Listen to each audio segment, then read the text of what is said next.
Hello dear. तो आपका अगली क्लास के अंदर बहुत बहुत वेलकम है। तो इसके अंदर हम जो डिविजिबिलिटी ऑफ नंबर है उसको ख़त्म करने वाले हैं। उसकी लास्ट क्लास है। उसके कुछ बचे खुचे क्वेश्चन हैं, जितने भी तरह के क्वेश्चन आ सकते हैं वो सारे मुझे करवाने हैं। तो उसके बचे खुचे क्वेश्चन जो हैं हम इस क्लास में करेंगे। फिर डिविजिबिलिटी ऑफ नंबर्स, संख्याओं का विभाजीकरण, विभाज्यता, वो ख़त्म हो जाएगी। ठीक है। तो जितने भी क्वेश्चन आएंगे मेरे बताने से पहले आपने खुद करने की कोशिश करनी है, हमेशा की तरह। उसके बाद मेरा सॉल्यूशन देखना है। कोशिश करो। A number is formed by writing the first 35 natural numbers side by side. एक संख्या बनाई गई है जिसमें पहली 35 संख्याओं को अगल बगल लिखकर, ये हिंदी में गड़बड़ है, जिसमें पहली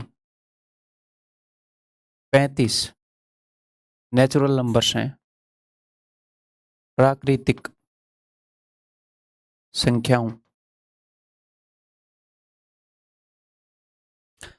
एक नंबर बनाया गया है ऐसे, उनको साइड बाय साइड लिख के। तो अगर इसे 4 से भाग देंगे तो शेष फल क्या होगा? तो सबसे पहले तो वो नंबर देखना पड़ेगा, वो नंबर क्या है। तो वो नंबर कैसे बनेगा? पहली 35 नेचुरल नंबर लिखी हैं तो 1 2 3 4 5 6 ऐसे ऐसे करके 33 34 35, ये वो नंबर है जिसकी हम बात कर रहे हैं।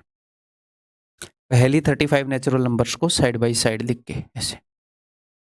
ठीक है, क्लियर है। तो अगर इसको हम 4 से डिवाइड करेंगे तो रिमाइंडर क्या आएगा? तो 4 की डिविजिबिलिटी क्या कहती है? 4 की डिविजिबिलिटी कहती है कि किसी भी नंबर को 4 से डिवाइड करके क्या रिमाइंडर आएगा वो हम चेक कर सकते हैं उस नंबर के लास्ट 2 डिजिट से बने हुए नंबर को डिवाइड करके।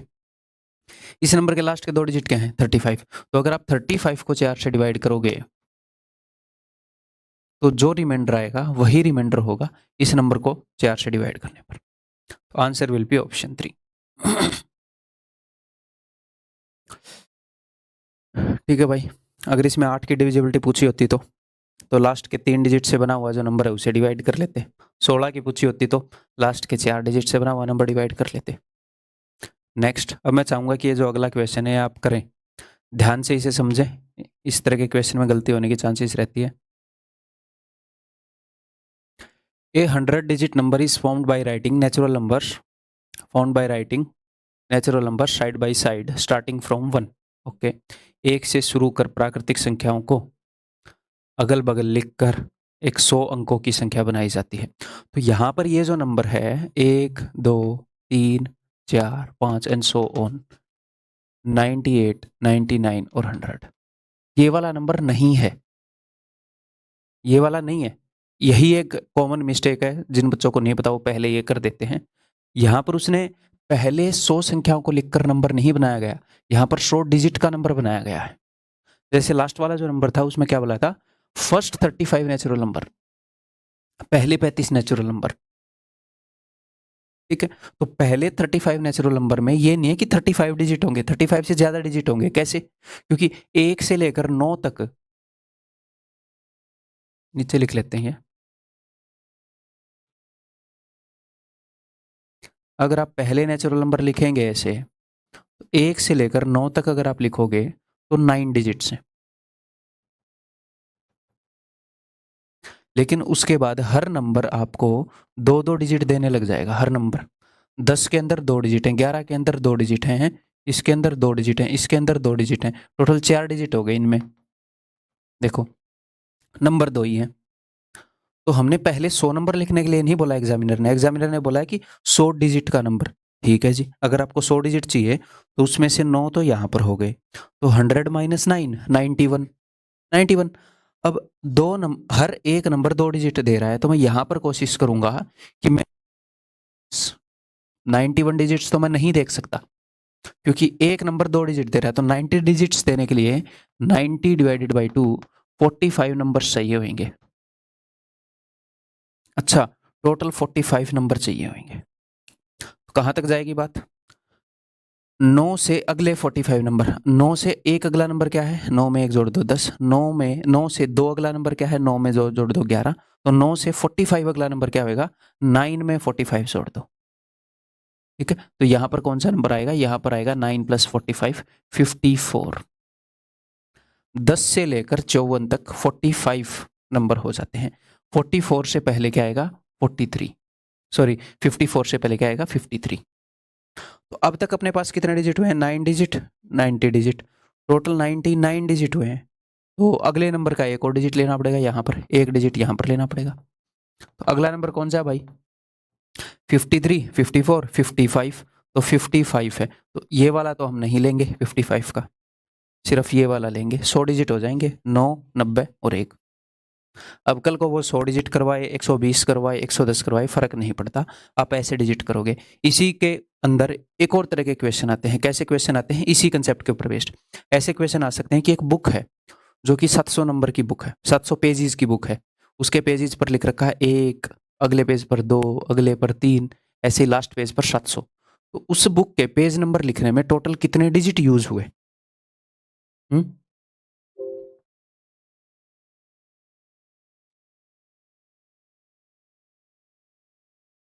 तो 700 पेज की बुक में टोटल डिजिट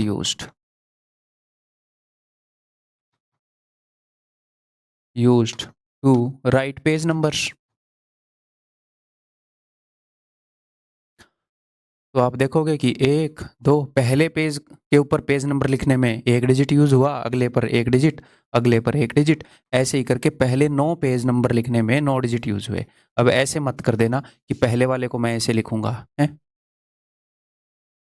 एक ऐसे नहीं लिखते, बुक के पेज नंबर कैसे होते हैं? 1, 2, 3 ऐसे होते हैं, है? नहीं तो फिर मैं बोलूंगा कि ऐसे क्यों लिख रहा है भाई, ऐसे ही लिख ले। फिर वो बोलूंगा नहीं ये कर, ऐसे ही लिख ले, फिर लड़ाई हो जाएगी हमारी इस बात पे, ठीक है? तो पहले 9 पेज के पेज नंबर लिखने में 9 डिजिट यूज हुए। फिर अब आप देखोगे कि अगला पेज नंबर लिखने में 2 डिजिट यूज हुए, अगला पेज नंबर लिखने में 2 डिजिट यूज हुए। तो ऐसे कितने, कहाँ तक 2 डिजिट यूज होंगे?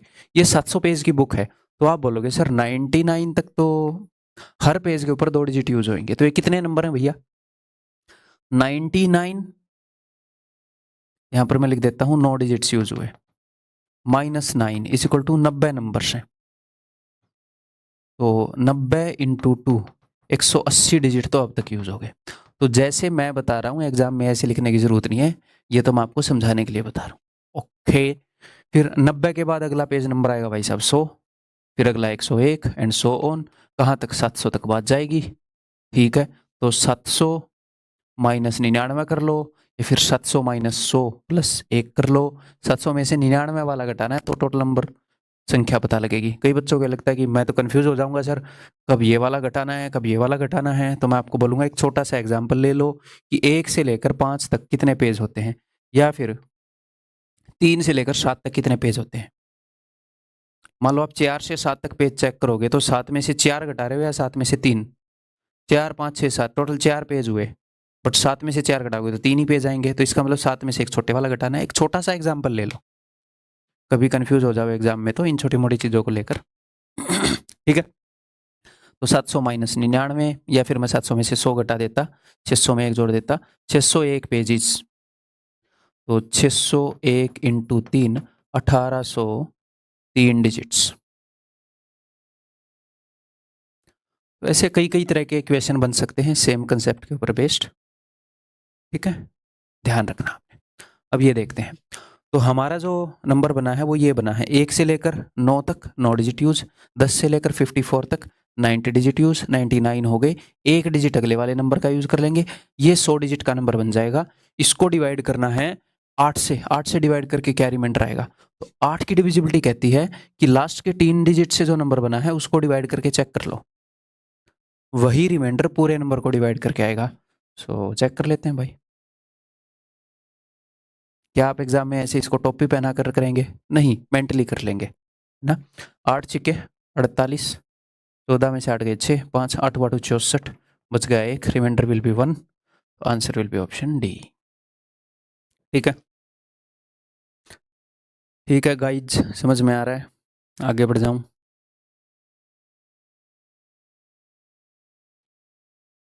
ये क्वेश्चन किया जाए भाई। What is the sum of all the possible values of के?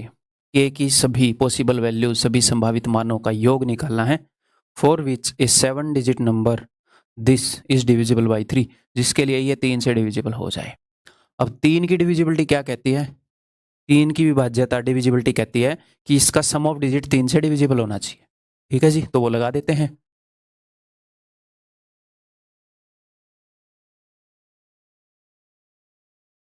सम ऑफ डिजिट 3 से डिविजिबल होना चाहिए, या फिर जहां पर भी सम 3 बन रहा है उसको हम इग्नोर कर सकते हैं। 3 काट दिया, 6 काट दिया, 7 और 2 9, जहां पर भी सम 3 से डिविजिबल है वो काट सकते हैं। ये काट दिया। अगर 5 को भी मैं 3 से डिवाइड कर दूं तो क्या बचेगा? 2 बचेगा। तो 2k प्लस 2, 2 तो k बच गए, एक 2 बच गया। ये जो है ये 3 से डिविजिबल होना चाहिए, ये जो मामला है। अब इसको आप दो तरीके से कर सकते हो। अब 2 में क्या जोड़ू कि 3 से डिविजिबल हो जाए? आप बोलोगे सर 2 के अंदर 1 जोड़ दोगे तो 3 से डिविजिबल हो जाएगा। 2 में 1 जोड़ा तो 3 बन गया। तो 2k की एक पॉसिबल वैल्यू आ गई 1। अब 1 के अंदर 3 जोड़ दो। क्यों सर? क्योंकि 3 की डिविजिबिलिटी चेक कर रहे हैं। अगर 2k की वैल्यू 4 हुई तो वही बात बन जाएगी। करके देख लो, 4 और 2 6। अगली पॉसिबल वैल्यू के लिए फिर 3 जोड़ दो, 4 और 3 7 और 3 10। एक तो ऐसे कर सकते हो। तो ऐसे करोगे या ऐसे नहीं करोगे ये क्वेश्चन पर डिपेंड करता है। एक दो क्वेश्चन होंगे तो आप समझ जाओगे। या तो मैं 2k की पॉसिबिलिटी निकाल लूँ, फिर 2k की वैल्यू 1 नहीं हो सकती क्योंकि k की वैल्यू हाफ हो जाएगी, तो 2k की वैल्यू 4 हो सकती है। कुछ पॉसिबल वैल्यूज को आप ऐसे काट दोगे। 2 इंटू k की वैल्यू ओड तो नहीं हो सकती ना। और k की, इसने क्या बोला है? k की सभी पॉसिबल वैल्यूज का सम बताओ। फिर तो ऐसे ही करना पड़ेगा, सारी पॉसिबल वैल्यू निकालनी पड़ रही है ना। ऐसे ही करते हैं। कई बार क्वेश्चन में कुछ और छोटी सी चीज पूछता है, उसमें इतने केसेस लिखे बिना बात बन जाती है। देखो, तो 2 में 1 जोड़ूंगा तो 3 बन जाएगा। एक पॉसिबल वैल्यू निकाल ली तो बाकी सारी पॉसिबल वैल्यू मैं 2k की निकाल रहा हूँ। तो 1 4, मैं 3 3 जोड़ता जा रहा हूँ। 10 और 3 13 और 3 16 और 3 19। 19 हो नहीं सकता। k की वैल्यू मैक्स 9 हो सकती है। 9 दूनी 18, 2 डिजिट का मैक्सिमम 18 हो सकता है। बार बार किया हमने, ठीक है। अब इसकी 2k की वैल्यू ऑड भी नहीं हो सकती, तो भैया ये हमने काट दिया। तो ये सारी पॉसिबल वैल्यू किसकी हैं? 2k की हैं, k की नहीं। तो k की क्या वैल्यू होगी यहाँ के लिए? 2। यहाँ के लिए k की वैल्यू क्या होगी? 5। यहाँ के लिए k की वैल्यू क्या होगी? 8। तो 8 और 2 10 और 5 15। आंसर इस ऑप्शन है। ठीक है, टेंशन नहीं लेनी। कई बार आपको एक क्वेश्चन के अंदर दिमाग लगाया तो वैसा ही दिमाग लगाने का फिर से दिल करता है। मैं आपके दिल को अच्छे से समझता हूँ। अगला क्वेश्चन, तो अपनी एक्सपर्टीज को आजमाने का मौका मिलेगा, मतलब प्रैक्टिस भी साथ साथ करवाऊंगा, मैं करवा ही रहा हूँ अब तक।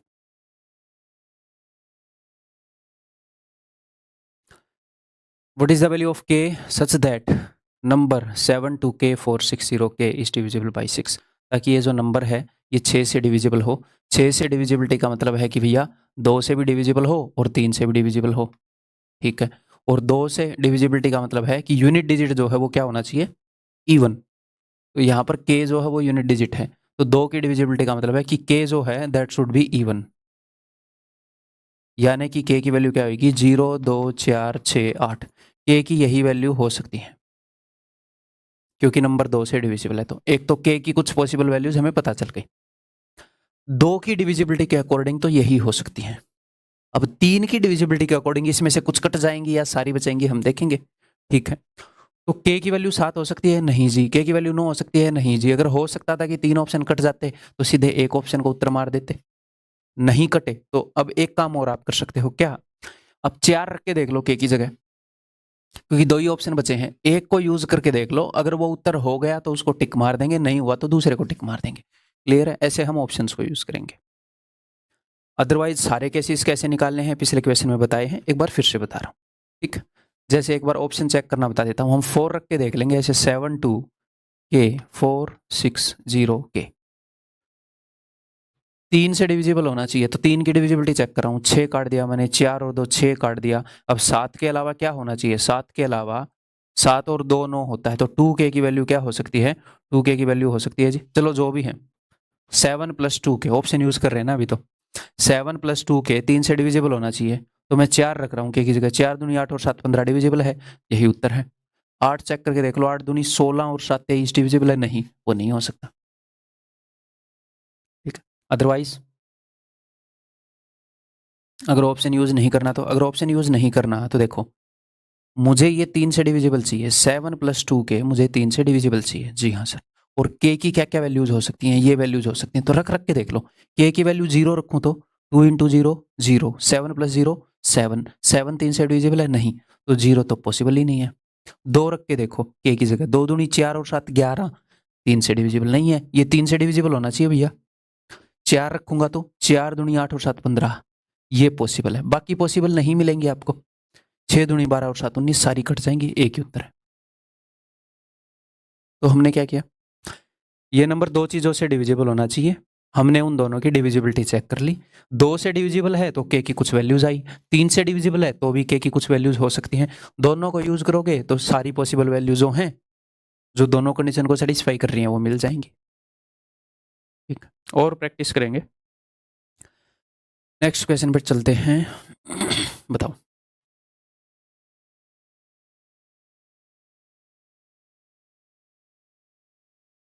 If this number is divisible by 6 then find the sum of all possible values of m, m की सभी पॉसिबल वैल्यूज का सम निकालना है। ठीक है, निकालोगे। अगर 6 से डिविजिबल है तो इसका मतलब 2 और 3 दोनों से डिविजिबल है, और m यूनिट प्लेस पर आया हुआ है। अगर 2 से डिविजिबल है तो इसका मतलब है कि भैया m जो है वो इवन होएगा, यानी कि m की वैल्यूज क्या हो सकती हैं, ये। तो आपको एक बात बताऊं, m की जितनी भी वैल्यूज पॉसिबल हैं सारी की सारी इवन है। अगर मैं बहुत सारे इवन नंबर्स का सम करूंगा तो कभी ओड आ सकता है क्या, नहीं आ सकता ओड, ये तो सीधा ही कट गया।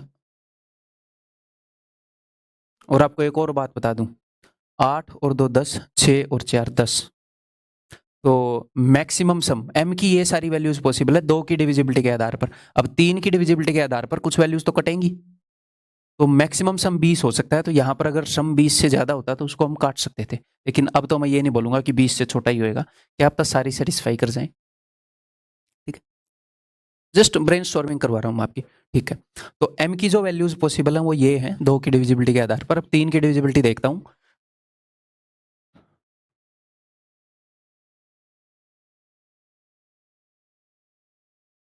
तो 3 से डिविजिबल है तो यानी कि भैया काट देते हैं, जहां पर भी सम 3 बन रहा है। 3 काट दिया, 6 काट दिया, 7 और 2 9 काट दिया, 8। अब 8 plus 2m this should be divisible by 3, तो इसकी वैल्यू क्या हो जाएगी, इसकी एक पॉसिबल वैल्यू हो गई 1। 8 और 1 9, है ना। और अगली पॉसिबल वैल्यू क्या हो जाएगी, इसमें 3 जोड़ दूंगा, 4 में 3 जोड़ दूंगा, 7 में 3 जोड़ दूंगा, ऐसे पॉसिबल वैल्यूज आती रहेंगी। बट मुझे ऐसे करने की जरूरत है नहीं, क्यों, क्योंकि m की कुछ पॉसिबल वैल्यूज मेरे पास ऑलरेडी पड़ी हैं, क्यों ना उन्हीं को पुट कर करके चेक कर लूं। मैं बोल रहा था ना, आप ऐसे केसेस भी बना सकते हो और यहां पर m की पॉसिबल वैल्यू निकाल सकते हो। यहां पर m की कुछ वैल्यूज पॉसिबल मिलेंगी, हो सकता है 2 और 6 मिल जाए, 4 और 8 मिल जाए, कुछ मिलेंगी, 2 और 8 मिल जाए।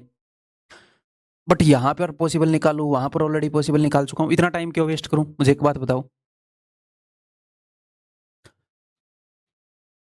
मैं वहीं से m की ये ही वैल्यू पॉसिबल है तो मैं देख लेता हूं, उस कंडीशन के हिसाब से वो है। तो इस कंडीशन में कौन कौन सी चेक कर रही है, अगर मैं m की जगह 0 पुट कर रहा हूं तो सेटिस्फाई कर रहा है क्या यहाँ पे, 0 इंटू 2 8, 8 3 से डिवाइड हो रहा है नहीं। अगर मैं पुट कर रहा हूँ 2 तो सेटिस्फाई कर रहा है, 2 दूनी 4 और 8 12 सेटिस्फाई कर रहा है। अब एक बात बता दूं, 2 सेटिस्फाई कर रहा है तो 3 के मल्टीपल का गैप लोगे, 8 सेटिस्फाई करेगा, बट छोड़ो, 4 छोड़ो उसको, अगली वैल्यू पुट करो, 4 4 दूनी 8 और 8 16 सेटिस्फाई कर रहा है 4 नहीं। 6 सेटिस्फाई कर रहा है, 6 दूनी 12 और 8 20, 6 भी नहीं कर रहा। 8 सेटिस्फाई कर रहा है, 8 दूनी 16 और 8 24, जी हाँ 8 सेटिस्फाई कर रहा है। तो बस यही दो वैल्यूज पॉसिबल हैं, सारी पॉसिबल वैल्यूज का योगफल, तो 8 और 2 10, ऑप्शन ए। ठीक, क्लियर है, आगे बढ़ जाऊं, आगे बढ़ रहे हैं भाई।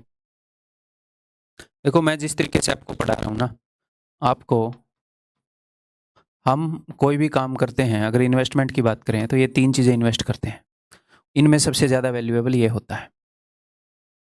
ठीक है, अगर कोई काम आप 2 साल में करने वाले हो, उसको मैं अगर आपसे 1 साल में करवा दूं तो एक्चुअल में मैं आपकी ज़िंदगी का 1 साल बचा रहा हूं। आपकी ज़िंदगी में वही काम मैंने 1 साल पहले करवा दिया तो 1 साल एक्स्ट्रा ही आप जी गए, मतलब 1 साल पहले आपने कुछ अचीव कर लिया, सारी चीज़ें 1 साल पहले हो जाएंगी आपकी लाइफ में, कुछ चीज़ें उसके कारण हो सकता है 2 साल पहले हो जाए। ठीक है, तो सबसे ज़्यादा वैल्यूएबल है ये। और किसी भी चीज़ को अचीव करने के लिए सबसे ज़्यादा इंपॉर्टेंट भी यही है कि आपने किस चीज़ को अचीव करने के लिए कितना टाइम लगाया। तो जिस तरीके से मैं सिखा रहा हूँ, ये तो बहुत छोटी इन्वेस्टमेंट होती है, लेकिन लोगों को बहुत बड़ी लगती है मनी। यहीं पर 500 रुपये देकर अगर वो आपके 6 महीने बचा रहा है, बचवा लो ना। यहाँ पर आते हैं जिसके लिए मैं समझाना चाह रहा था। अब जब हम सीख रहे हैं तो आपको टाइम लगेगा। जिस तरीके से मैं सिखा रहा हूँ, मैं सिर्फ क्वेश्चन का सॉल्यूशन नहीं सिखा रहा, क्योंकि एग्जाम के अंदर क्वेश्चन का नेचर ऊपर नीचे लेवल कई सिनेरियो पॉसिबल हैं। और तैयारी कौन सी अच्छी है, जो हर केस में सिलेक्शन दिला दे वो, या जो सिर्फ फेवरेबल केसेस में सिलेक्शन दिलाए वो। तैयारी वो अच्छी जो हर केस में, चाहे एग्जाम कैसा भी आए, आप सिलेक्ट हो जाओ। तो वैसी तैयारी कर रहे हैं। एक बार जम के पढ़ना पड़ेगा, इंटरेस्ट लेकर पढ़ना पड़ेगा। फर्स्ट बार कोर्स करोगे तो टाइम लगेगा, दूसरी बार कोर्स करोगे तो भी उतना कम टाइम नहीं होगा, तो भी टाइम लगेगा। बहुत सारी चीज़ें आप जो पहले समझ चुके थे फिर से समझनी पड़ेंगी, फिर कम टाइम में कोर्स होने लग जाएगा तीसरी बार चौथी बार। तो एक बार एग्जाम से पहले आपको टाइम लगेगा, लेकिन एक बार यहाँ पर टाइम दे दिया, फिर सेम चीज़ दोबारा नहीं सीखनी पड़ेगी, सिर्फ उसका रिवीजन करना पड़ेगा। अगर टाइम लग रहा हो, कई बच्चों का एक कंसर्न होता है कि सर थोड़ा सा काफ़ी टाइम लगता है मैथ का कोर्स करने में, है तो टाइम लगे तो लगाओ, ज़रूरी है। आपको तैयारी फर्स्ट अटेम्प्ट में आप कर पाओगे। अब फर्स्ट अटेम्प्ट का ये मतलब नहीं है पेपर से 2 महीने पहले कोर्स ज्वाइन कर लिया, बोले सर फर्स्ट अटेम्प्ट में करवाओ, 6 महीने पहले कोर्स ज्वाइन कर लिया। नहीं, सिलेबस पूरा करने से सिलेक्शन नहीं होता। कम से कम मुझे मतलब 8 महीने से 1 साल का टाइम दो, कोई भी बच्चा कर लेगा। ठीक, 8 महीने, कई बच्चे तेज होते हैं वो 8 महीने में पूरा काम कर लेते हैं, रिवीजन वगैरह सब कुछ स्टार्टिंग टू एंड में बता रहा हूँ। अब कई लोगों को हो सकता है अभी आप लोग कोर्स देख रहे हो और आपको अभी 1 साल हो चुके हैं पहले, इसका मतलब वो टाइम तो उतना खास यूटिलाइज नहीं कर पाए हम। प्रॉपर जिस डायरेक्शन में जा सकते थे, हो सकता है आपको सही डायरेक्शन नहीं मिली, या फिर हो सकता है कि सही तरीके से आपने एफर्ट नहीं लगाया। ठीक है, तो एक बार तो बेटा टाइम देना पड़ेगा। तो ये क्वेश्चन करो। If this number is divisible by 6, then what will be the largest value of K. तो के की लार्जेस्ट वैल्यू क्या होगी? अगर ये 6 से डिविजिबल है तो ये HW भी मैं दे सकता हूँ, बट थोड़ा सा फास्ट बता देता हूँ। अगर ये के से डिविजिबल है, यानी कि सॉरी गाइज, के से नहीं, ये 6 से डिविजिबल है। हाँ 6, अगर ये 6 से डिविजिबल है तो यानी कि 2 और 3 इन दोनों से डिविजिबल है। 2 से डिविजिबल है यानी कि के जो है दैट विल बी इवन, यानी कि के की जो वैल्यूज हैं वो ये हो सकती हैं। अब ये क्या पूछ रहे हैं? Then what will be the largest possible value of K. तो मैं 9 को काट दूंगा। अब लार्जेस्ट पॉसिबल वैल्यू 8 6 4, तो एक तो मेरे पास ये ऑप्शन है कि मैं पहले 8 रख के देख लूं, अगर वो सेटिस्फाई कर जाए। कैसे रखोगे वैल्यू? वैल्यू रखने के लिए 3 से डिविजिबल हमें चाहिए, तो जहां पर भी सम 3 से डिविजिबल है मैं वो काट रहा हूँ। 3 काट दिया, 6 काट दिया, 5 और 4 9 काट दिया, यानी कि 2k should be divisible by 3। तो k की मैं क्या वैल्यू रखूं? क्या 8 रखूंगा तो बात बनेगी? नहीं, 2 इंटू 8, ना तो 2 कट रहा 3 से, ना 8, तो कैसे कटेगा प्रोडक्ट? ना 4 कट रहा ना 2, तो a की वैल्यू सेटिस्फाई करेगी, दैट इज ऑप्शन। ठीक है, खत्म। क्लियर है भाई? तो k की a की वैल्यू हो सकती है यहाँ से क्या? 6, और कोई वैल्यू हो ही नहीं। 0 भी हो सकती है, a की वैल्यू 0 होगी तो भी बात बन जाएगी, बट उसने लार्जेस्ट वैल्यू पूछी है, तो 0 और 6 पॉसिबल है, बस लार्जेस्ट 6 होगी।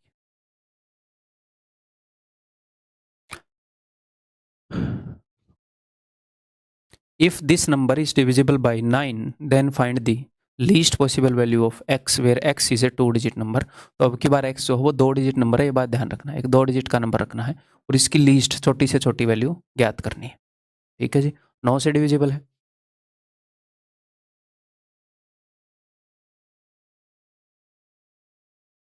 जहां पर भी सम 9 से डिविजिबल बन रहा है काट दो, 5 और 4 9 काट दिया। ठीक है, 7 और 6 13 और 8 21। 21 को अगर मैं 9 से डिवाइड कर दूं, 9 दूनी 18, 3 बचेगा। तो x की वैल्यू क्या हो सकती है? x की सबसे छोटी पॉसिबल वैल्यू आ गई 6, 6 और 3 9, 6 आ गई। अगली पॉसिबल वैल्यू, इसमें 9 जोड़ दो, 9 और 6 15। अगली पॉसिबल वैल्यू 9 और 5 24, 9 और 15। ठीक है, तो ऐसे अगली पॉसिबल वैल्यू आती रहेंगी। लेकिन उसने ये बताया है कि एक 2 डिजिट का नंबर है और उसकी लीस्ट पॉसिबल वैल्यू बताओ, तो वो हो जाएगी 15। अगर वो ये बोलता कि के एक 2 डिजिट नंबर है, इसकी मैक्सिमम पॉसिबल वैल्यू बताओ, तो हम देखेंगे कि मैक्सिमम पॉसिबल वैल्यू क्या होगी के की। अब आप इसमें 9 जोड़ते रहोगे मेरे दोस्त, तो क्या होएगा, ये बढ़ता रहेगा, एक टाइम पर ये 100 से ज़्यादा हो जाएगा, 3 डिजिट का हो जाएगा। बट हमें तो 2 डिजिट की मैक्स चाहिए है, कैसे करोगे बताओ? तो हम ये करेंगे, मैं ये देखूंगा पर्सनली मैं कैसे करूंगा, ये 9 के मल्टीपल से कितना ज़्यादा है, 6 ज़्यादा है। देखो ये 0 से 6 ज़्यादा है, ये 9 से 6 ज़्यादा है, 9 और 6 ये 18 से 6 ज़्यादा है। तो मैं 9 का मल्टीपल देखूंगा 100 के पास, 99, उससे हर एक नंबर 9 के मल्टीपल से 6 ज़्यादा है, 99 से 6 ज़्यादा करूंगा 3 डिजिट का हो जाएगा। तो मैं 99 से पहले वाला 9 का मल्टीपल कौन सा आता है, 99 आता है 9 इंटू 11, 90 आएगा 9 इंटू 10, 9 इंटू 10 90, तो 90 में 6 जोड़ दूंगा 96, बड़ी से बड़ी 2 डिजिट की संख्या होगी जो एक्स अचीव कर सकता है। यहाँ पर तो छोटी से छोटी पूछिए, ऑप्शन है। ठीक है, आगे बढ़ जाएं।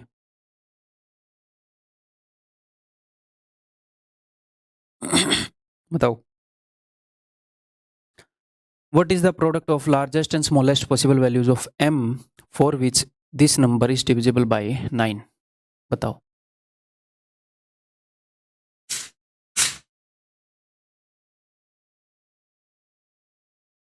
ये 9 से डिविजिबल है।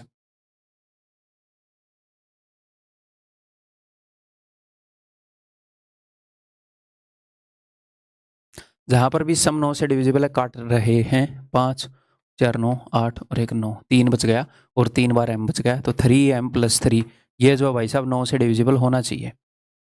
ठीक है, तो m की मैं क्या क्या वैल्यू रखूं कि ये 9 से डिविजिबल हो जाए? तो एक तो ये ऑप्शन है यहाँ पर कि आप m की जो वैल्यूज है 0 1 2 ये रख रख के देख लो, 0 से लेकर 9 तक। या फिर मैं एक और काम कर सकता हूँ, इसको मैं लिख सकता हूँ 3 अगर मैं कॉमन ले लूँ तो अंदर बचेगा m + 1, ये भी 9 से डिविजिबल होना चाहिए, है ना? 3 कॉमन ले लिया, तो अब देखो 9 से डिविजिबल होने का मतलब क्या है कि उस नंबर के पास 2 बार 3 होना चाहिए। 9 क्या होता है, 9 होता है 3 इंटू 3, 2 बार 3 होना चाहिए। तो एक बार तो 3 यहाँ पर है, यहाँ पर भी 3 होना चाहिए, ताकि एक 3 यहाँ से कट जाए, एक 3 यहाँ से, यानी कि m + 1 जो है वो 3 का मल्टीपल होएगा। तो m की छोटी से छोटी वैल्यू पॉसिबल क्या है, 2। वैल्यू छोटी है बट लिख तो हम बड़ी सकते हैं ना, बड़े साइज में। ठीक है, छोटी से छोटी पॉसिबल वैल्यू क्या है, 2, 2 और एक 3, तो अगली पॉसिबल वैल्यू क्या होगी m। अब ये मत बोलना इसमें सर 9 जोड़ दो, भैया ये पूरा नंबर 9 से डिविजिबल होना चाहिए। ये पूरा नंबर 9 से डिविजिबल क्यों होगा, बिकॉज एक 3 यहाँ पर है और एक 3 यहाँ पर होना हो, तो ये नंबर तो मुझे 3 से डिविजिबल चाहिए ना। तो m की अगली पॉसिबल वैल्यू 2 में 3 जोड़ दो 5, 5 और एक 6, देखो ये 3 से डिविजिबल हो जाएगा, 6 3 18, ये पूरा 9 से डिविजिबल हो जाएगा। तो ये सारी m की पॉसिबल वैल्यूज निकल रही हैं। अब 5 में 3 जोड़ दो 8 में 3 जोड़ दो 11, अब 11 तो हम लेंगे नहीं, m की ये सारी पॉसिबल वैल्यूज हैं 2 5 और 8, तो सबसे लार्जेस्ट और स्मॉलेस्ट का प्रोडक्ट 8 दूनी 16, ऑप्शन डी। तो सेम नॉलेज को अलग अलग तरीके से वो यूज कर सकता है, इसीलिए आपकी मैं अंडरस्टैंडिंग डेवलप कर रहा हूँ अलग अलग तरीके से, अलग अलग क्वेश्चन से। अब आगे बढ़ते हैं भाई। कभी भी ये सोच के मत घबराना कि मैं कैसे सोच पाऊंगा ऐसे एग्जाम में, मैं ऐसे कैसे देख पाऊंगा, मुझे कैसे स्ट्राइक होएगा। सिंपली आपको बोल रखा है कि भैया जिस तरीके से आपने कोर्स को करना है वैसे कर लो। जब आप वीडियो लेक्चर देख रहे हो तो आपने क्या करना है, सबसे पहले खुद सोल्व करना है, उसके बाद फिर मेरा सॉल्यूशन देखना है,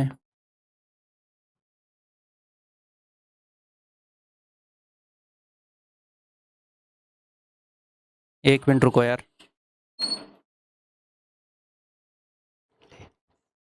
को नहीं सो खड़ा रहा है। उसके बाद मेरा सॉल्यूशन देखना है और उसके तुरंत बाद जो प्रैक्टिस के लिए पीडीएफ मिलती है, तुरंत बाद मान लो मैं एक क्लास में कितने इक्वेशन करवा लेता हूँ, 15 से 25 के बीच में इक्वेशन हो सकते हैं क्लास के बीच में, ज़्यादा बड़े इक्वेशन है तो 15, छोटे छोटे इक्वेशन है तो 25। तो वीडियो देखते ही उसी दिन या फिर उसके तुरंत बाद सोल्व कर लो पीडीएफ को, बिकॉज आप वीडियो में कर चुके हो 2 बार, तीसरी बार कर रहे हो आप, तो आप काफ़ी फास्ट कर दोगे, उतना टाइम नहीं लगेगा। तो इसको मैं बोलता हूँ एक बार कोर्स देखना। जब आप पहली बार कोर्स देख रहे हो फर्स्ट टाइम, तो ये आपका काम होगा। जब आप सेकंड टाइम कोर्स देखोगे तो कई बच्चे बोलते हैं सर क्यों ना मैं पीडीएफ से ही सोल्व कर दूं, तो दोस्त पीडीएफ से सोल्व कर लो, कोई दिक्कत नहीं है, बट क्यों ना मेरी वीडियो को ही पीडीएफ की तरह ट्रीट कर लो। पॉज करो और पीडीएफ में भी तो एक क्वेश्चन ही दिखता, क्वेश्चन दिख रहा है स्क्रीन पर, उसको सोल्व कर लो और फास्ट स्पीड पर एक बार फिर प्ले भी कर लो उसका सॉल्यूशन, ताकि आप मेरा सॉल्यूशन भी देख लो। आप मेरे से क्वेश्चन सोल्व करना नहीं सीख रहे, आप मेरे से सीख रहे हैं कि इस तरीके से क्वेश्चन सोल्व करना है। मेरी अंडरस्टैंडिंग को आप अपनी अंडरस्टैंडिंग बनाना चाह रहे हैं, तो जिस वे से मैं सोल्व कर रहा हूं उसको बार बार देखना पड़ेगा, तो दोबारा उतना टाइम नहीं लगेगा जितना पहली बार लग रहा है। बहुत बार ऐसा होगा कि खुद जल्दी सोल्व कर लोगे, पहले काफ़ी टाइम दे रहे थे, दोबारा जल्दी कर लिया, काफ़ी कम टाइम में दोबारा कोर्स हो जाएगा, और तीसरी बार तो बहुत कम टाइम में।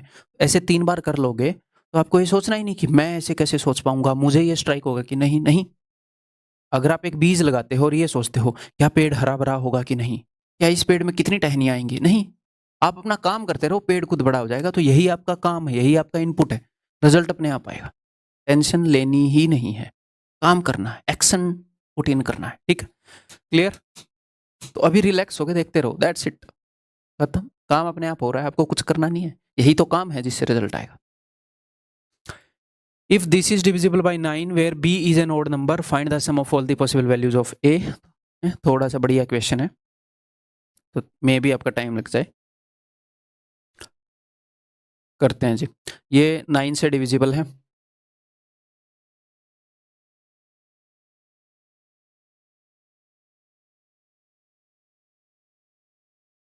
ठीक है।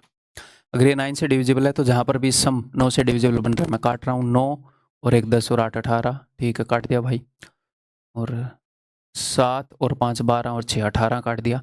ये 4 है, ये a है, b है, तो 4 प्लस a प्लस b, ये 9 से डिवाइड होना चाहिए, यानी कि a प्लस बी की मिनिमम वैल्यू 5 आ गई, 5 और 4 9, ठीक है। अब नेक्स्ट क्या वैल्यू हो सकती है, नेक्स्ट वैल्यू 5 में 9 जोड़ दो, नेक्स्ट पॉसिबल वैल्यू 9 और 5 14, नेक्स्ट पॉसिबल वैल्यू 23, बट 23 तो नहीं हो सकती, क्यों, क्योंकि 2 डिजिट्स का मैक्सिमम सम 9 और 9 18 हो सकता है। ए और बी की 2 पॉसिबल वैल्यू आ गई, जी हाँ सर, ए और बी के सम की, ओके सर। एक तो ये कंडीशन है कि ए और बी का सम या तो 5 हो या 14 हो, और क्या कंडीशन है, और ये कंडीशन है कि बी ऑड नंबर है, तो मैं अलग अलग लिख लूँ एक बार। एक तो ये कंडीशन है कि ए और बी का सम 5 हो, ए और बी का सम 5 भी हो सकता है, 14 भी हो सकता है, 2 केस है, एक केस में 5 एक में 14। और उसने बोला है कि बी जो है वो ओड हो सकता है, तो बी की पॉसिबल वैल्यूज क्या हैं, अगर बी ओड नंबर है तो 1 3 5 7 9। अब सुनो, बी 1 हो सकता है, इस केस में अगर बी 1 हुआ तो ए क्या हो जाएगा 4। बी की अगली पॉसिबल वैल्यू क्या है सर 3, अगला ओड नंबर 3 है, तो ये क्या हो जाएगा 2, 3 और 2 5 सम बनना चाहिए। बी की अगली पॉसिबल वैल्यू 5 है, तो ए की वैल्यू हो जाएगी जी 0।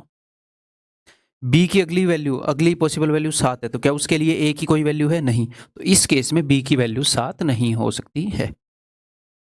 अगला केस, अगर दोनों का सम 14 है, तो अब यहां पर अगर मैं b की वैल्यू 1 रखूं तो ये 13 हो जाएगा। तो ऐसे मत स्टार्ट करो, a की वैल्यू 13 नहीं हो सकती, यहां पर b की वैल्यू बड़ी से स्टार्ट कर लो, 9 से स्टार्ट कर लो। अगर b की वैल्यू 9 हो सकती है, बड़े से छोटे की तरफ आ जाएंगे, तो ये हो जाएगा जी 5। b की अगली पॉसिबल वैल्यू है 7, तो ये हो जाएगा जी 7। b की अगली पॉसिबल वैल्यू है 9 7 और ये 5, तो ये हो जाएगा जी 9 और 5 14। अगली पॉसिबल वैल्यू होएगी नहीं b की, वो 3 हुई, तो ये क्या हो जाएगा 11, जो कि नहीं है पॉसिबल, ठीक है। इस केस में ये के ये वैल्यूज पॉसिबल है, इस केस में ये वैल्यूज पॉसिबल है। वो क्या पूछ रहे हैं, ए के सभी संभावित मानों का योग, ए के जो जो भी पॉसिबल वैल्यूज है उन सब का सम। तो ए की क्या क्या वैल्यू पॉसिबल है, 0 पॉसिबल है, 2 पॉसिबल है, 4 पॉसिबल है, 5 7 9, इन सब का सम कर लो फिर। 0 plus 2 plus 4 plus 5 plus 7 plus 9, that is equal to 4 2 4 5 11 20 और 7 27, ऑप्शन बी, ठीक है, क्लियर है। अंडरस्टैंडिंग बूस्ट करने के लिए क्वेश्चन दिया है, आगे बढ़ जाऊँ अब मैं। कभी कभी एक आधे क्वेश्चन में ऐसे फील होगा कि यार इसके सॉल्यूशन को मैं एक बार फिर से देख लूँ, एक बार फिर से कर लूँ, उतना अच्छे से समझ में ना आए तो है, तो आपको कर लेना चाहिए तुरंत ही, एक बार फिर से गो थ्रू हो जाओ सारी स्टेप्स में से। अब मैं आगे बढ़ रहा हूँ भाई। If A 9 digit number this is divisible by both 8 and 5, ठीक है, ये 9 डिजिट नंबर 8 और 5 से डिविजिबल है, then the greatest possible value of X and Y, X और वाई की ग्रेटेस्ट पॉसिबल वैल्यू। कई बार एग्जामिनर ये करेगा, आपको नंबर जो है वो 10 से डिविजिबल बता देगा, लेकिन डायरेक्टली नहीं बताएगा। 10 बनता है भाई साहब 2 और 5 से, तो 2 और 5 से होगा। जैसे ये नंबर 5 से डिविजिबल है जी हाँ, और यहाँ पर 2 की एक पावर दे दी, मान लो 6 और 5 से बोल देता। दूसरी जगह कम से कम 1 2, यहाँ तो 1 से ज़्यादा 2 है, कम से कम 1 2 अवेलेबल करा देगा। तो यानी कि नंबर 10 से डिविजिबल है। तो अगर नंबर 10 से डिविजिबल है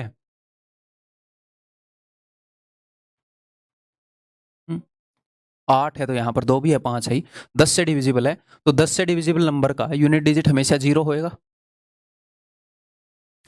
10 इंटू 3 30, 10 इंटू 5 50, 10 इंटू 17 170, एंड में 0 आना ही है। तो इसका मतलब y की वैल्यू सीधी मिल गई कि भैया 0 है, 10 से डिविजिबल है। आगे क्या है, then the greatest possible values of x and y, x और y की ग्रेटेस्ट पॉसिबल वैल्यू। तो y की वैल्यू पहले x की वैल्यू दी होगी फिर y की, तो y की वैल्यू तो 0 ही हो सकती है, तो 2 ऑप्शन तो कट जाएंगे। अब आप क्या करोगे क्वेश्चन में, 6 और 0, 2 और 0 से बड़ी है, हमें ग्रेटेस्ट निकालनी है, 6 और 0 रख के देखोगे, सेटिस्फाई कर गए तो इसको मार दोगे, नहीं तो 2 0 को टिक मार दोगे। ठीक, क्लियर है। तो ये 8 और 5 से डिविजिबल है, तो ठीक है, y को मैंने 0 रख दिया। अब मुझे x की वैल्यू निकालनी है, तो x की वैल्यू अगर मुझे निकालनी है तो किस चीज़ की डिविजिबिलिटी यूज करूं, 8 की यूज करूंगा। क्यों? क्योंकि 8 की डिविजिबिलिटी कहती है कि लास्ट के 3 डिजिट से बना हुआ नंबर 8 से डिविजिबल हो, तो उसके अंदर x की इन्वॉल्वमेंट आ रही है, ना। तो 8 की डिविजिबिलिटी चेक करूंगा, तो 7 समथिंग और एंड में है 0, x की जगह मैंने खाली छोड़ दी, तो ये 8 से डिविजिबल होना चाहिए। तो मैंने 8 की डिविजिबिलिटी में आपको क्या बताया, वैसे तो कई बच्चों को अब सीधा दिख जाएगा कि ये 0 है तो इसे इग्नोर मार दो, भले ही सिर्फ ये नंबर 8 से डिविजिबल चाहिए मुझे, उसको इग्नोर मार दो, अब 0 है तो ठीक है। वैसे ये 4 से डिविजिबल चाहिए, वो 0 है तो उसमें 10 आ गया, छोड़ो मैं कॉम्प्लेक्स नहीं करना चाह रहा। ठीक है, तो ये 8 से डिविजिबल चाहिए, तो मैंने आपको क्या बताया है कि यहाँ पर जो भी एक पॉसिबल वैल्यू होगी उसमें 8 जोड़ने पर अगली पॉसिबल वैल्यू आती है। 8 से आधा है 4, इसमें 4 जोड़ने पर, और यहाँ पर जो भी वैल्यू है उसमें 2 जोड़ने पर अगली पॉसिबल वैल्यू आती है। तो यहाँ पर 2 जोड़ने पर अगली पॉसिबल वैल्यू आती है, तो मैंने बताया कि 2 से डिवाइड करके रिमाइंडर को सिर्फ रिमाइंडर मान सकते हो आप, जो भी रिमाइंडर आता है सिर्फ वो वाली वैल्यू लिख सकते हो। तो अगर मैं 7 को 2 से डिवाइड करूँ तो 2 3 6, एक रिमाइंडर बचता है। सर उससे क्या फायदा होता है? उससे फायदा होता है अब आप इजीली जज कर पाओगे कि 1 समथिंग एंड 0 ऐसी कौन सी वैल्यू है जो 8 से डिवाइड हो, क्योंकि आपको टेबल से याद है 25 तक। तो 1 0 0, अगर मैं यहाँ पर 0 रखूँ 100 8 से डिविजिबल नहीं है। 1 1 0 110 8 से डिविजिबल नहीं है। 1 2 0 8 से डिविजिबल है। तो यहाँ पर पहली पॉसिबल वैल्यू x की आ गई 2, और अब मैं इस वैल्यू में 4 जोड़ता जाऊंगा, 2 और 4 6, और अगली पॉसिबल वैल्यू आती रहेगी, क्योंकि 8 की डिविजिबिलिटी है, इसमें 8 जोड़ोगे तो अगली पॉसिबल वैल्यू, इसमें 4 जोड़ोगे तो अगली पॉसिबल वैल्यू। तो x की ये 2 वैल्यूज पॉसिबल हैं, 2 और 6। ग्रेटेस्ट पॉसिबल वैल्यूज पूछ रहा था तो 6। ठीक है, क्लियर है, आगे बढ़ जाऊं।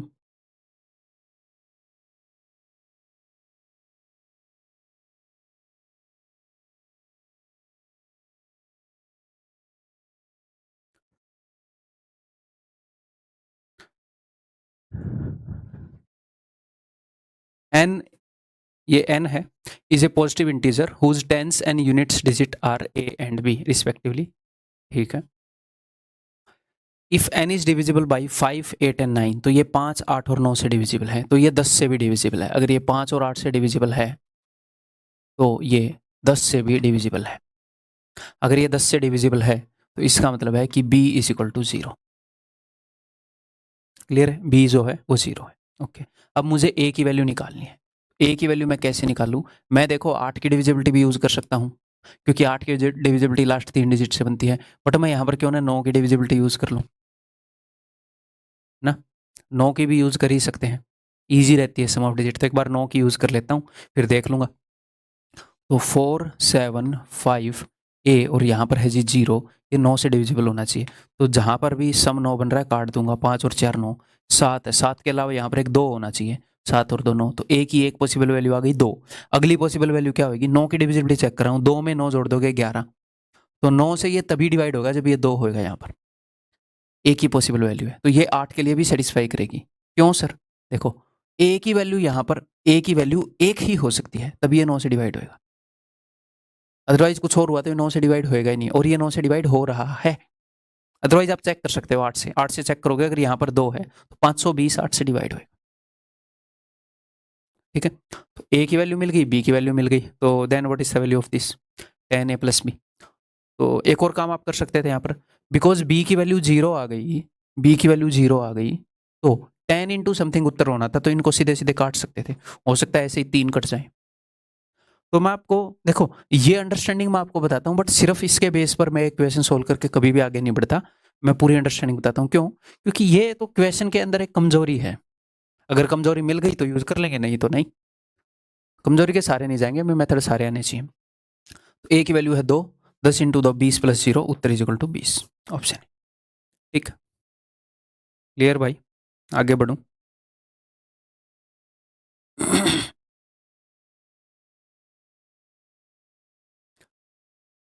Find the greatest possible value of a plus B for which the 8 digit number is divisible by 15। ये 15 से डिविजिबल है, तो अगर ये 15 से डिविजिबल है तो इसका मतलब ये 5 और 3 दोनों से डिविजिबल है।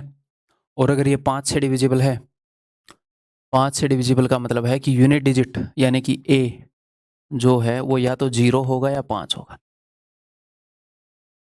5 से डिविजिबल है तो ठीक है जी। तो बाकी 5 की डिविजिबिलिटी की एक कंडीशन है कि a 0 या 5 होगा। उसने पूछा क्या है, greatest possible value of a plus B. ठीक है जी। अब ये मत सोचना कि ग्रेटेस्ट पॉसिबल वैल्यू पूछी है तो a की वैल्यू 5 ही हो सकती है, मोस्ट प्रोबेबली 5 होगी। बट ऐसा भी तो हो सकता है ना कि जब a की वैल्यू 5 है तो b की वैल्यू 1 निकली, और जब a की वैल्यू 0 निकली तो b की वैल्यू 9 निकली। तो हमसे तो a प्लस बी की मैक्सिमम वैल्यू पूछी है ना, तो वो तो इस केस में है। चांसेस होते हैं कि जब ये ज़्यादा है तो ही सम ज़्यादा आएगा, अदरवाइज कभी कभी ऐसी कंडीशन भी बैठ जाती हैं, तो सतर्क रहना है। ठीक है, ओके जी। अब 3 की डिविजिबिलिटी चेक कर रहा हूँ।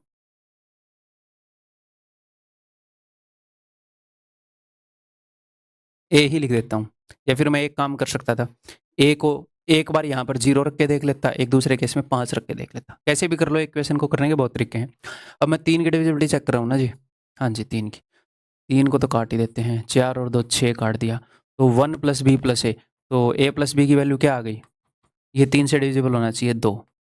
एक पॉसिबल वैल्यू आ गई इनके सम की 2, अगली पॉसिबल वैल्यू क्या होगी, 3 की डिविजिबिलिटी चेक करें तो इसमें 3 जोड़ दूँ, 3 और 2 5 और 3 8। अच्छा, greatest possible value of A plus B पूछी है, वो तो इसके बेस पर ही आ जाएगी, है ना। ए प्लस बी की ग्रेटेस्ट वैल्यू पूछी है ना, तो ए प्लस बी की वैल्यू सबसे छोटी हो सकती है 2, अगली पॉसिबल वैल्यू 3 जोड़ा 5 में 3 जोड़ा 8 में 3 जोड़ा 11 में 3 जोड़ा 14 में 3 जोड़ा 17, 2 डिजिट का सम 9 और 9 18 हो सकता है।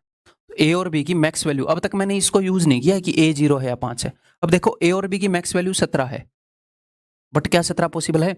अगर ए और बी की मैक्स वैल्यू 17 है तो ध्यान से सुनिएगा, ए की मैक्स वैल्यू 5 ही हो सकती है, तो इसको होना पड़ेगा जी 12, तो ये तो पॉसिबल ही नहीं है। अगर ए और बी की मैं मैक्स वैल्यू 14 मानूं तो ए की मैक्स वैल्यू 5 है, उसके लिए बी को होना पड़ेगा 9, 9 और 5 14, तो बी 9 हो सकता है, कोई दिक्कत नहीं है। तो this is the answer, option C. ठीक, अलग अलग तरह के क्वेश्चन है, आपकी अंडरस्टैंडिंग डेवलप की जा रही है, बहुत बढ़िया तरीके से अरेंज करके चूज करके क्वेश्चन को लगाया गया बहुत मेहनत से, है ना, और वही मेरा काम है। आगे बढ़ूं, ये देखो भाई, इजी है क्वेश्चन, स्टेटमेंट को देखकर मत डरना कि ताले की बात आ गई, फलाना ढिमकाना आ गया, इजी है बहुत। ए 4 डिजिट पिन से A B C D of A lock has different non zero digits, तो नॉन जीरो डिजिट हैं, ओके जी, और डिफरेंट डिजिट हैं, ए बी सी डी की वैल्यू अलग अलग है, ठीक है भाई। द डिजिट सेटिस्फाई, डिजिट्स ये सेटिस्फाई करते हैं कि बी जो है वो ए का डबल है, सी जो है वो बी का डबल है, और ठीक है, यानी कि ये उसका पिन है ताले का, बी इज ट्वाइस ऑफ ए, इस ए का डबल है बी, इस बी का डबल है सी, और इस सी का डबल है डी, ओके जी। तो पिन बताओ, पिन किससे डिविजिबल होगा इनमें से? दिखने में ट्रिकी लग रहा है बट इजी है, थोड़ा सा दिमाग दौड़ाओ। मैं ये चाह रहा हूँ कि आप डायरेक्टली मेरा सॉल्यूशन मत देखा करो।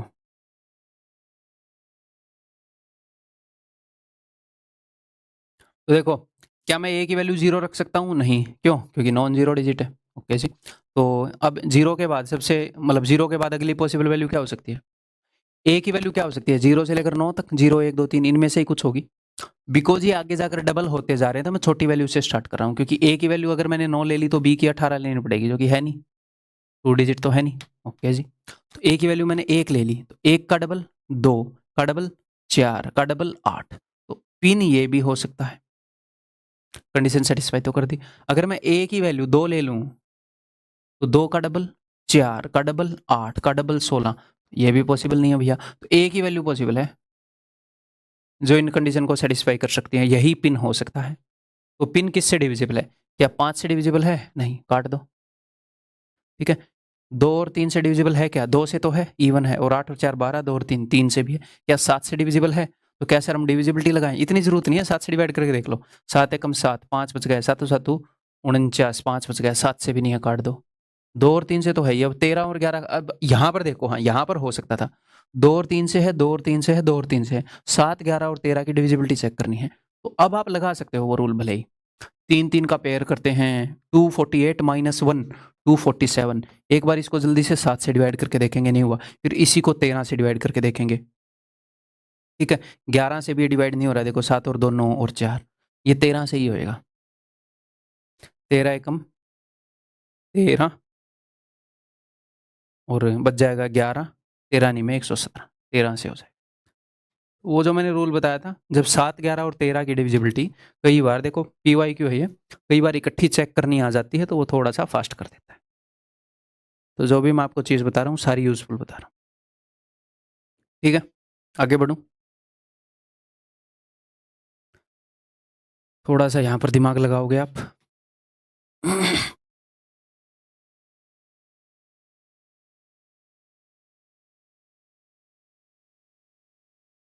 If this number is divisible by 144, अगर ये 144 से डिविजिबल है तो यानी कि 16 इंटू 9, 16 नहीं में 144। मैंने इसको ऐसे 2 नंबर में तोड़ दिया जिनमें कुछ भी कॉमन नहीं है, या फिर प्राइम नंबर की पावर्स में तोड़ दिया, 2 की पावर 4, 3 की पावर 2। ठीक है, तो 16 की डिविजिबिलिटी कहते हैं, तो लास्ट 4 डिजिट से बना नंबर 16 से डिविजिबल होना चाहिए। ठीक है सर, तो लास्ट 4 डिजिट से बना नंबर अगर मैं 16 से डिविजिबल करूंगा तो ये जो है ये 16 से डिविजिबल होना चाहिए, उसमें मुझे y की वैल्यूज मिल जाएंगी। y की वैल्यू रख दूंगा जो भी पॉसिबल है, उसके अकॉर्डिंग फिर 9 की डिविजिबिलिटी चेक करूंगा तो x की मिल जाएंगी। ठीक है, then find the value of this for the maximum value of x की मैक्सिमम वैल्यू के लिए, ना कि y की मैक्सिमम वैल्यू के लिए। तो मैं ये चाहूंगा कि आप प्यार से इस क्वेश्चन को समझो यार, कंफ्यूज मत होना। ठीक है, देखो सबसे पहले मैं 16 की डिविजिबिलिटी यूज करूंगा, बड़े ही प्यार से बताता हूं मैं आपको। देखो 16 की डिविजिबिलिटी यूज कर रहे हैं, तो अगर हमें यहां पर एक पॉसिबल वैल्यू मिल जाए, पहले मैं कंसेप्ट को एक बार रिवाइज करवा रहा हूं, यहां पर एक पॉसिबल वैल्यू मिल जाए तो उसमें 16 ऐड कर दूंगा तो अगली पॉसिबल वैल्यू मिल जाएगी, जो कि प्रैक्टिकली नहीं हो सकता। क्यों? क्योंकि यहां पर छोटे से छोटा वैल्यू हो सकता है 0, 0 में 16 ऐड करोगे तो 16 हो जाएगा। जस्ट कंसेप्ट बताना चाह रहा हूं, यहां पर एक पॉसिबल वैल्यू मिल जाए तो अगली पॉसिबल वैल्यू 16 का हाफ कर दो, बिकॉज ये 2 की पावर है तो हाफ करते रहते हैं। तो अगर यहां पर आप 8 जोड़ दोगे, एक पॉसिबल, मान लो यहां पर एक वैल्यू होती 0, तो अगर यहां पर 0 होती और नंबर 16 से डिविजिबल होता तो 0 में 8 जोड़ दो, अगली पॉसिबल वैल्यू 8, तो भी वो नंबर डिवाइड हो जाता 16 से। यहां पर अगर मैं एक वैल्यू निकाल रहा हूं, 8 का आधा क्या होगा 4, या मान लो y की एक वैल्यू मिल गई 1, और जो भी नंबर बन रहा है सारा 16 से डिविजिबल है, तो अगली पॉसिबल वैल्यू 1 में 4 जोड़ोगे, 5 भी अगर होगा तो भी डिवाइड हो जाएगा, अगली पॉसिबल वैल्यू 5 और 4 9, और यहाँ पर एक पॉसिबल वैल्यू निकाल है 4 का आधा है 2, उसमें 2 जोड़ने पर अगली पॉसिबल वैल्यू आ जाएगी। एक तो ये अगली पॉसिबल वैल्यू के लिए अंडरस्टैंडिंग यूज में आती है, और दूसरा इस 5 को मैं 2 से डिवाइड भी कर सकता हूँ और जो रिमाइंडर है सिर्फ वो भी लिख सकता हूँ, ताकि कैलकुलेशन थोड़ी सी कम हो जाए। ऐसे भी कर सकते हैं, उससे कैलकुलेशन कम हो जाती है, जरूरी नहीं है ऐसे करना। मान लो यहाँ पर 9 है, 9, तो मैं 8 से डिवाइड करके एक रिमाइंडर भी लिख सकता हूँ। यहाँ पर अगर 8 है तो 8 से डिवाइड करके 0 भी लिख सकता हूँ। मतलब मुझे y ही निकालना है ना, तो बाकी संख्या को मैं छोटा भी कर सकता हूँ। ठीक है भाई, समझ में आ गई बात? तो मैं यहाँ पर क्या कर सकता हूँ, इस 5 को 2 से डिवाइड करूंगा और सिर्फ रिमाइंडर लिख दूँ इसकी जगह। तो 2 से डिवाइड करूंगा, 2 दूनी 4, एक रिमाइंडर आएगा, तो मैं एक लिख दूं 1y52। y क्यों लिखूं मैं, इसकी जगह मैं लिख देता हूँ 0। यहाँ पर आपका जो कंसेप्ट है थोड़ा और स्ट्रॉन्ग हो जाएगा, ठीक है, तो ध्यान से सुनिएगा। तो मैंने y की जगह 0 मान लिया और मैं देखना चाह रहा हूँ कि भैया y की क्या क्या वैल्यू हो सकती है, कैसे देखेंगे, बढ़िया अंडरस्टैंडिंग होगी, देखना। अब मैं इसको डिवाइड कर रहा हूँ 16 से, लास्ट 4 डिजिट से बना नंबर 16 से डिविजिबल होना चाहिए। तो कितने पर जाएगा ये? 16 छिके 96, 16 7 112। पहाड़े भाई आपकी टिप्स पर होने चाहिए, ठीक है। 9 और 2, 16 छिके 96, तो 16 5 80, बच गया 12। अब मेरी बात ध्यान से सुनो, बिल्कुल ध्यान से। मैंने एक नंबर 1052 को डिवाइड किया तो रिमाइंडर आ गया भाई साहब 12। अगर मैं इस 0 की जगह 1 लिख दूं, यानी कि 1152 को डिवाइड करूंगा, तो एक्चुअल में हो क्या रहा है, जो पहले नंबर था उसके अंदर मैंने ऐड कितना किया है, मैंने 1 ऐड नहीं किया, 0 की जगह 1 लिखा, बट मैंने 100 ऐड कर दिया। क्यों? क्योंकि ये 100 प्लेस का नंबर था। तो सिंपली ऐसे क्वेश्चन में हम क्या करते हैं, हम ये देखते हैं कि 12 रिमाइंडर आ गया 16 से डिवाइड करने पर, बट मुझे देखना है कि 16 से डिवाइड हो जाए, यानी कि 0 रिमाइंडर आ जाए। तो इस 12 में, यानी कि अगर मैं इस 0 की जगह 1 लिखता तो इस 12 में 100 ऐड हो जाता। तो क्या 12 प्लस 100 क्या 112 डिवाइड हो जाता है 16 से? 16 7 112 हो जाता है। तो इस 0 की जगह 1 करने से बात बन जाएगी। अगर ये नहीं होता तो मैं ये देखता कि क्या इस 0 की जगह मैं 2 करूं, यानी कि 200 इसके अंदर जोड़ दूं, 212 क्या डिवाइड हो रहा है? ऐसे फिर चलेगी, फिर एक पॉसिबल वैल्यू आ जाएगी, जैसे यहां पर आ गई y की एक पॉसिबल वैल्यू आ गई, क्या आ गई 1। तो अगर y की एक पॉसिबल वैल्यू आ गई, अब आप क्या देखोगे, ये कौन सा प्लेस है भाई साहब? 100 प्लेस। 16 की डिविजिबिलिटी चेक करें, 16 का आधा 8 का आधा 4, 4 जोड़ने पर अगली पॉसिबल वैल्यू, 4 जोड़ने पर अगली पॉसिबल वैल्यू, अगली पॉसिबल वैल्यू 13 है, 2 डिजिट की होगी। तो y की ये सारी पॉसिबल वैल्यूज हैं, ठीक। अब मैं क्या करूंगा, y की सारी पॉसिबल वैल्यू आ गई, उसने x की मैक्सिमम वैल्यू के लिए बोला है, तो अब भैया 9 की डिविजिबिलिटी चेक करेंगे, और क्या है करते हैं। तो 9 की डिविजिबिलिटी यहीं पर काटा पीटी मार दूं, है ना। 5 और 4 9, जो भी 9 से डिविजिबल है 9 को काट दिया भाई। 5 और 5 10 और 8 18 को काट दिया मैंने। 7 और 2 9 को काट दिया। अब देखो 6 प्लस एक्स प्लस वाई, ये 9 से डिविजिबल होना चाहिए, यानी कि इसकी वैल्यू मिल गई 3। अगली पॉसिबल वैल्यू क्या होगी, 9 और 3 12। अगली पॉसिबल वैल्यू 9 और 12 21, जो कि हो नहीं सकती, दो सिंगल डिजिट नंबर की। तो एक्स और वाई का सम या तो 3 होएगा या 12 होएगा, ठीक है। तो अब देखो, अगर एक्स और वाई का सम 3 हुआ, मुझे x की मैक्सिमम वैल्यू निकालनी है, जो कि कब आ सकती है, जब दोनों का सम 12 हो। जब x और y का सम 12 हो और x की वैल्यू में, सॉरी, y की वैल्यू में छोटी से छोटी ले लूं, तो x की वैल्यू बड़ी से बड़ी आएगी। बट मैं दोनों केस करके दिखाऊंगा। तो x और y का सम 3 है, x की बड़ी से बड़ी वैल्यू निकालनी है, तो y की मिनिमम वैल्यू लूंगा। y की मिनिमम वैल्यू है 1, तो यहां पर x की वैल्यू 2 हो जाएगी। और अगर x और y का सम हुआ 12, मुझे x की बड़ी से बड़ी वैल्यू निकालनी है, तो y की छोटी से छोटी वैल्यू अगर मैं 1 लूं, तो इसकी वैल्यू हो जाएगी 11, जो कि नहीं है पॉसिबल, दो डिजिट नंबर। तो y की सबसे छोटी ना लेकर अगली बड़ी लूंगा, अगली सबसे छोटी लूंगा 5, तो फिर x की वैल्यू हो जाएगी 7, 7 और 5 12। तो ये वाला केस है, x की मैक्स वैल्यू 7 हो सकती है। इसके लिए आपको ये बताना है, तो 7 दूनी 14, 5 3 15, √29, ठीक है। ये क्वेश्चन ब्रेनस्टॉर्मिंग के लिए दिया था,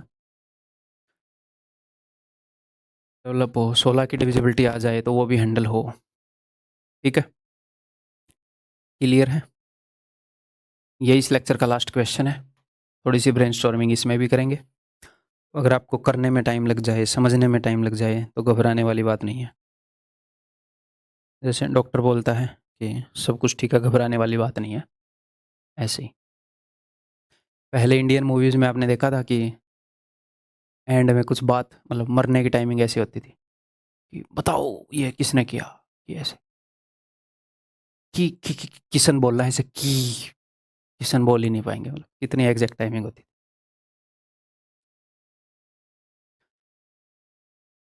if p and q are digits of this number such that the number is exactly divisible by 24, तो ये नंबर 24 से डिविजिबल है, यानी कि ये 8 और 3 दोनों से डिविजिबल है, ठीक है भाई। अगर 8 की डिविजिबिलिटी हम पहले चेक करेंगे तो हमें q मिल जाएगा, ठीक है। तो फिर हम 3 की डिविजिबिलिटी चेक करके p निकाल लेंगे, ठीक है। 8 की डिविजिबिलिटी देखो, इसमें 8 जोड़ूं, इसमें 4 जोड़ूं, 8 का आधा 4, इसमें 2 जोड़ूं, तो आप इस 5 को 2 से डिवाइड भी कर सकते हो और रिमाइंडर लिख सकते हो। तो 2 से डिवाइड करोगे तो 2 दूनी 4, 1 रिमाइंडर, तो 1 खाली और 2। अब Q की वैल्यू अगर मैं 0 रख दूं तो बात बनेगी नहीं, 102 तो डिवाइड नहीं होता, 112 डिवाइड होता है 14 8 112। देखो पहाड़े बार बार लिखो, रोज लिखो, पहाड़े लिखने से ही आपकी कैलकुलेशन कई जगह पर, सिर्फ यहीं पर नहीं कई जगह पर बहुत फास्ट हो जाएगी। तो एक पॉसिबल वैल्यू 1 आ गई, तो अगली पॉसिबल वैल्यू क्या होगी भाई साहब? Q की वैल्यू निकाल रहे हो +8 +4, 4 जोड़ने पर अगली पॉसिबल वैल्यू आ जाएगी। 1 में 4 जोड़ा 5 में 4 जोड़े 9, ये पॉसिबल वैल्यूज हैं किसकी? Q की। Which of the following can not be the value of P into Q? P into Q की वैल्यू क्या नहीं हो सकती? क्या हो सकती है नहीं पूछा, क्या नहीं हो सकती? तो इनमें से 3 वैल्यू तो हो सकती होंगी, बाकी एक नहीं हो सकती होगी। देखते हैं क्या है मामला। दिमाग लगाने के लिए एक क्वेश्चन दिया आपको, तो क्या ये एग्जैक्टली एग्जाम में आएगा? नहीं आएगा, इससे पिछले वाला भी नहीं आएगा। क्या इनकी अंडरस्टैंडिंग एग्जाम में जरूरी है? जरूरी है, इसलिए करवा रहा हूँ। तो अगर ये टाइम लें तो घबराना नहीं है, टाइम ये लेंगे आपका, ठीक है, ओके। तो Q की सारी पॉसिबल वैल्यू आ गई। अब मैं इनकी डिविजिबिलिटी चेक कर रहा हूँ, 3 की डिविजिबिलिटी।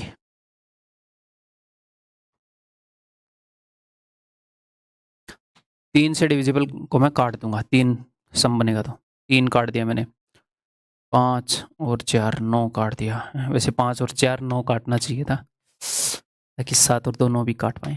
5 और 4 9 काट दिया, 7 और 2 9 काट दिया।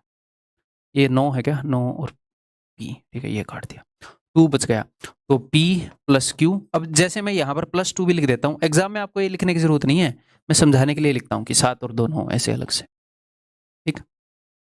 तो P और Q की एक वैल्यू क्या हो सकती है? 7 हो सकती है। अगली पॉसिबल वैल्यू क्या आएगी? अच्छा 3 से डिविजिबल चाहिए क्या हमें? 3। तो सबसे छोटी पॉसिबल वैल्यू तो 1 हो सकती है इसकी, सॉरी 1, 2 और 1 3। 1 में 3 जोड़ दूंगा, 4 और 3 7 और 3 10 और 3 13 और 3 16 और 3 19 तो हो नहीं सकती। मैक्स 2 डिजिट का सम 18 हो सकता है, ठीक है। तो P और Q की पॉसिबल वैल्यूज ये है, P और Q के सम की, ठीक है, क्लियर है। तो देखो Q की ये सारी वैल्यूज हैं पॉसिबल, Q की वैल्यू 1 होगी तो P की बहुत सारी वैल्यू हो सकती हैं। तो मैं, ताकि आप अच्छे से समझ जाओ, वहां पर अच्छे से लिख देता हूं। देखो अगर Q की वैल्यू 1 हुई तो P की वैल्यू क्या क्या हो सकती है, ये मैं लिख रहा हूं, ठीक है। क्योंकि Q की वैल्यू 1 है तो P प्लस Q का सम 1 भी हो सकता है। तो P प्लस Q का सम 1 हुआ, तो इस 1 में से मैं 1 को घटाऊंगा, 0 वैल्यू आएगी। फिर से बता देता हूँ, P और Q का सम 1 है, इनके सम में से अगर मैं Q की वैल्यू घटाऊंगा तो P की वैल्यू आएगी ना। Q की वैल्यू अगर 1 है तो P की वैल्यू 0 भी हो सकती है, और P की वैल्यू मैं यहां पर भी लिख सकता हूं, कई तरीके से लिख सकते हैं इसको। मैं छोटा करने की कोशिश नहीं कर रहा, मैं समझाने की कोशिश कर रहा हूं, ठीक है। तो अगर Q की वैल्यू 1 है, ऐसे लिखना बढ़िया रहेगा इसको, it implies that P is equal to, अगर Q 1 है तो P क्या होएगा? तो P 0 हो सकता है। दोनों का सम 4 है, उसमें से Q 1 है तो 4 माइनस 1 3 हो सकता है, 7 माइनस 1 6, 10 माइनस 1 9। अब 13 माइनस 1 12 नहीं हो सकता, ठीक है भाई, ओके जी। अगर Q की वैल्यू 5 है, it implies that P is equal to, तो P क्या हो सकता है भाई? एंड से लग जाता हूँ, ठीक है, स्टार्टिंग से तो दोनों का सम 1 तो हो ही नहीं सकता, एंड से लग रहा हूँ मैं। 16 में से 5 गए 11 भी नहीं हो सकता, 13 में से 5 गए 8 हो सकता है P, और 10 में से 5 गए 5 हो सकता है भैया, और 7 में से 5 गए 2 हो सकता है, और कुछ हो सकता है नहीं हो सकता। और अगर Q की वैल्यू 9 है तो इट इंप्लाइज दैट P की क्या क्या वैल्यू हो सकती है? अगर Q की वैल्यू 9 है तो इन दोनों का सम 16 होएगा, तो 9 और 7 16, ये 7 हो सकता है। 13 में से 9 गए 4 हो सकता है, 10 में से 9 गए 1 हो सकता है, ठीक है। अब वो बोल रहा है P और Q का मान क्या नहीं हो सकता, हमें कैसे पता चलेगा? उड़ा करके देखेंगे। देखो P और Q का मान क्या हो सकता है? 1 इंटू 0 0 भी हो सकता है, ऑप्शन देखो, 0 कहीं नहीं है। 1 इंटू 3 3 भी हो सकता है, 1 इंटू 6 6 भी हो सकता है, 1 इंटू 9 9 भी हो सकता है। तो ये तो उत्तर नहीं है, 9 तो इनका मान हो सकता है। तो जो भी पॉसिबल है उनको काटेंगे। 5 8 40 भी इनका प्रोडक्ट हो सकता है, 5 5 25, 5 दूनी 10 भी इनका प्रोडक्ट हो सकता है भैया, ये तो उत्तर नहीं है। 9 7 63 भी इनका प्रोडक्ट हो सकता है, 9 चौके 36 भी हो सकता है। हालांकि अब तो एक ही उत्तर बच गया, 9 एकम 9 भी हो सकता है। ऐसे आप एलिमिनेट करोगे और एक उत्तर बच जाएगा। ठीक, क्लियर। तो ये क्वेश्चन सिर्फ इसलिए है कि भाई कभी कभी मान लो थोड़े से एक्सट्रीम केसेस बनाने पड़ जाएं, तो आपको क्या लगता है, मैं आपसे ये एक्सपेक्ट कर रहा हूँ कि अब भी अगर एग्जाम में ये क्वेश्चन आए और आप कर लो, मैं ये भी एक्सपेक्ट नहीं कर रहा, एग्जाम क्लियर करने के लिए ये भी नहीं चाहिए, मैं तो ये चाह रहा हूँ कि इसको छोड़ दो, अब भी आए तो मतलब तो भी इसको छोड़ दोगे, चाह तो यही रहा हूँ कि कर लोगे तो अच्छा है, तब भी इसको छोड़ दोगे तो आपके सिलेक्शन पर, आपकी रैंक पर कोई फर्क नहीं पड़ता। जो टफ क्वेश्चन है उनको कम टाइम में नहीं करना होता एग्जाम में, जो इजी क्वेश्चन है उनको कम टाइम में करना होता है, जो मॉडरेट क्वेश्चन है उनको ठीक ठाक टाइम में करना होता है, और जो डिफिकल्ट क्वेश्चन है उनको अगर आप कर भी लो तो भी एनफ है, चाहे ज़्यादा टाइम में कर लो। तो सर ज़्यादा टाइम तो एग्जाम में नहीं होता, वही तो निकालना है, टाइम रिड्यूस यहाँ पर करना है, टाइम कभी भी डिफिकल्ट क्वेश्चन में रिड्यूस नहीं करना, ना ही वो होगा कि डिफिकल्ट क्वेश्चन को कम टाइम में कर दोगे, नहीं करोगे कभी भी, तो वो अनरियलिस्टिक एक्सपेक्टेशन रखो ही मत। हाँ, डिफिकल्ट क्वेश्चन के लिए टाइम निकाल पा रहे हो कि नहीं, वो यहाँ पर निकलेगा, प्रैक्टिस से ये कम टाइम में होने लग जाएंगे, वो अपना मोटिव है। समझ में आ गई बात? तो क्या मैं आपको एग्जाम को इजी दिखाने की कोशिश कर रहा हूँ? इजी दिखाने की कोशिश नहीं करना, मेहनत तो करनी है, टाइम तो बहुत ज़्यादा जाएगा, बट जो आप मेहनत करोगे उससे आपको क्या एक्सपेक्ट करना है, उससे क्या रिजल्ट आ सकता है, क्या रिजल्ट हमें चाहिए, वो क्लियर होना चाहिए। मेहनत तो जितनी ज़्यादा करोगे उतनी जल्दी करने लगोगे क्वेश्चंस को, उतनी ज़्यादा एक्यूरेसी आएगी, रिजल्ट उतना ही ज़्यादा अच्छा होता रहेगा। ये थोड़ी है कि ऐसे ही टॉप 100 में रैंक आ जाएगी, मेहनत चाहिए होगी। बट टॉप 100 वाला कर क्या रहा है, क्या वो डिफिकल्ट क्वेश्चन को कम टाइम में कर रहा है? नहीं, वो डिफिकल्ट क्वेश्चन के लिए टाइम निकाल ले रहा है, ईजी और मॉडरेट क्वेश्चन को जल्दी करके, और टाइम निकल जाता है, उसने इतनी सारी प्रैक्टिस करी है तो बस वो क्वेश्चन निकल जाता है, भले ही टाइम लेके निकल जाए। दूसरा कैंडिडेट जिसने मेहनत नहीं करी वो इजी और मॉडरेट में ही फंसा रहेगा, प्लस डिफिकल्ट क्वेश्चन दिखते ही उसका कॉन्फिडेंस डाउन हो जाएगा और वो उसमें भी टाइम वेस्ट कर देगा। ये हो रही है रियल कहानी। ठीक है, तो भाई अगली वीडियो के अंदर मिलता हूँ, इस वीडियो में सारे क्वेश्चन हो गए हैं। ठीक है, ऐसे ही लगे रहो, आप लगे रहोगे तो रिजल्ट की तरफ बढ़ते रहोगे, ये सिंपल सोल्यूशन है। ठीक है, बाय बाय।